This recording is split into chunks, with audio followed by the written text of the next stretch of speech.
Jadi ini kenapa saya singgung karena sering saya lihat itu dianggap remeh ya.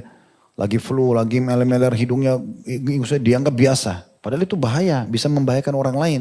Di sini nggak boleh, antum bisa dosa kalau antum membiarkan itu. Karena antum memberikan mudarat bagi orang lain. Ingat kaidahnya la darar wala dirar tadi. Nah seperti itu.